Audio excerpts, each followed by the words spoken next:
equation to solve here. 7w equals 2w squared minus 4.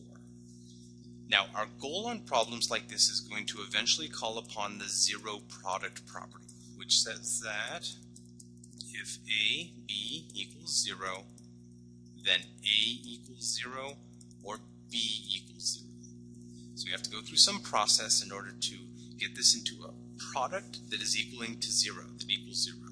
So unlike linear equations where we isolate variables straight up, here we need to get 0 by itself and then work with that. So to that end, I'm going to actually move the 7w over to the right-hand side by formally what I'm doing is I'm using the addition or subtraction property of equality and subtracting 7w from both sides, because the left will yield 0, and that would be equal to 2w squared minus 7w minus 4. So I have something that is equal to 0 now. For politeness sake, I usually like to put my 0 on the right, so I'm just going to put that there, and then I'm going to erase this off. It just makes it easier for me to be, makes me more comfortable, I should say. Not even easier, just more comfortable. So, X method.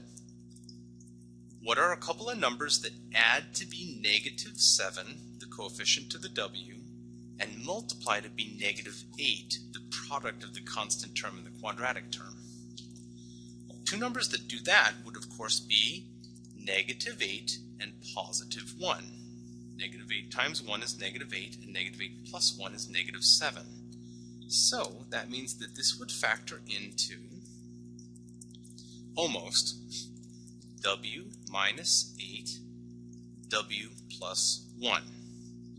But because of that 2 that was in front of the quadratic there, we divide these by 2, and actually the correct factoring should be w minus 4, since that's what 8 divided by 2 is, and 2w plus 1 equals 0.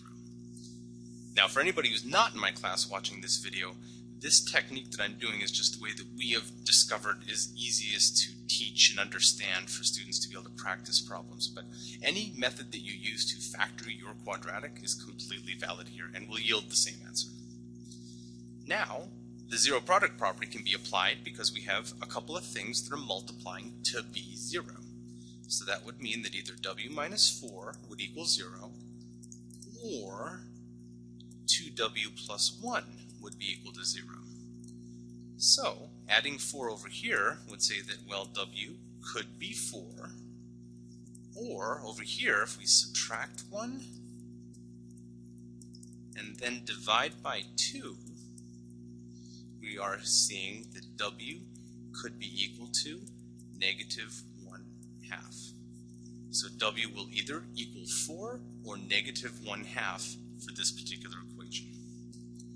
So pause the video and try this problem on your own, and assuming you've tried it on your own, let's see if you got the correct answer. We'll do it here together now. So together, I'm going to add 5y and add 2 to both sides of the equation. So I get 2y squared plus 5y plus 2 equals 0. Just to make it less confusing, we write these in over here too, because whatever we do in math, whatever we do to one side, we really have to do to the other to maintain the balance of equality.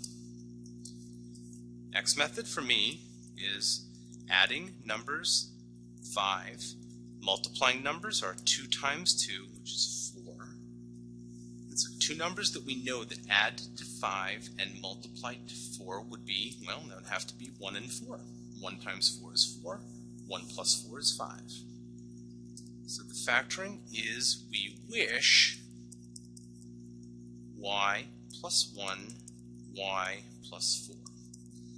But because of that 2 coefficient, we're going to have to divide by 2 on those numbers. And so we get y, 2y plus 1, because this one doesn't reduce any further, so we pull it out in front. 4 and 2 do reduce, so we'd say y plus 2 equals 0 on that one. Then, the zero product property. Notice that 2y plus 1 equals 0, 2y equals negative 1, y equals negative 1/2, or y plus 2 is equal to 0, which would mean that y is equal to negative 2. So y equals negative 1/2, or y equals